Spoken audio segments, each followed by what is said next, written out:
Okay, नमस्कार प्यारे बच्चों, क्या हाल है आपके।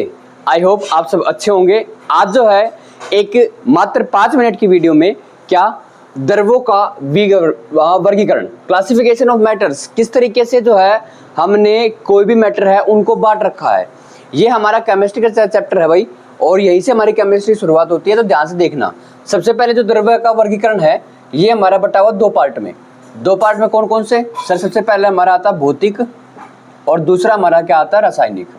भौतिक और रासायनिक, ठीक है। भौतिक के जो है ना कुल मिलाकर कितने पार्ट है, 5 पार्ट है। सबसे पहले हमारा क्या आता है ठोस, सबको पता होगा। दूसरा हमारा क्या आता है द्रव आता है।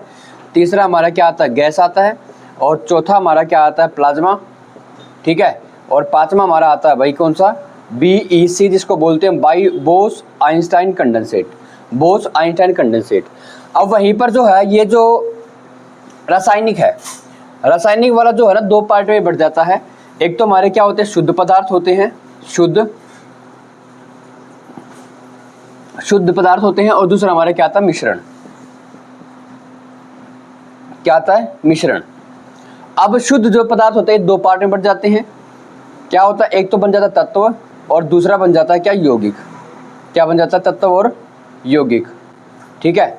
अब ये जो तत्व होते हैं, तत्व हमारे कितने हैं, 3 हैं। कौन कौन से सर, धातु, अधातु और उपधातु। उपधातु।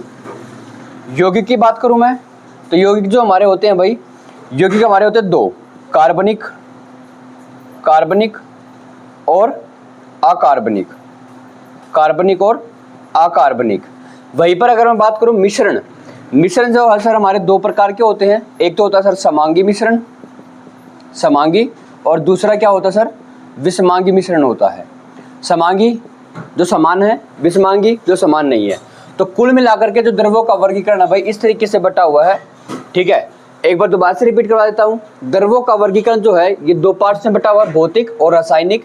भौतिक जो होते हैं इनके कुल मिलाकर कितने पार्ट होते हैं, 5 पार्ट होते हैं। और इन 5 पार्ट में सबसे पहले ठोस, जिसको सॉलिड बोलते हैं, द्रव जिसका मतलब लिक्विड, गैस, गैस फॉर्म होती है, प्लाज्मा, प्लाज्मा फॉर्म होती है, BEC की फुल फॉर्म होती है बोस आइंस्टाइन कंडेंसेट, ठीक है। उसके बाद हमारा कौन आता है, रासायनिक आता है।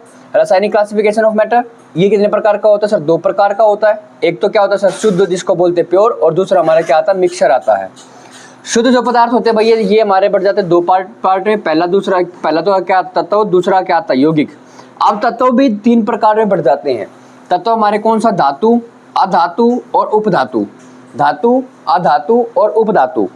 यौगिक जो होते हैं हमारे 2 प्रकार के होते हैं, एक तो कार्बनिक यौगिक और दूसरा क्या होता है अकार्बनिक यौगिक, ठीक है। वहीं पर अगर मिश्रण की बात करूँ तो ये मिश्रण जो होता है सर ये भी फाइनली जो है लास्ट में जाकर के 2 पार्ट में बढ़ जाते हैं। एक होता है हमारा क्या समांगी मिश्रण, और दूसरा हमारा क्या होता है विषमांगी मिश्रण। अगली वीडियो में आप पढ़ेंगे किसके बारे में, सबसे पहले ठोस के द्रव के बारे में पढ़ेंगे, फिर द्रव के बारे में, फिर गैस के बारे में। 4-4 मिनट की एक वीडियो होने वाली है। अगर ये तरीका अच्छा लग रहा है तो वीडियो को लाइक करना मत भूलना भाई, और अगर वीडियो अच्छी लगी तो शेयर ज़्यादा से ज़्यादा करना। Thank you.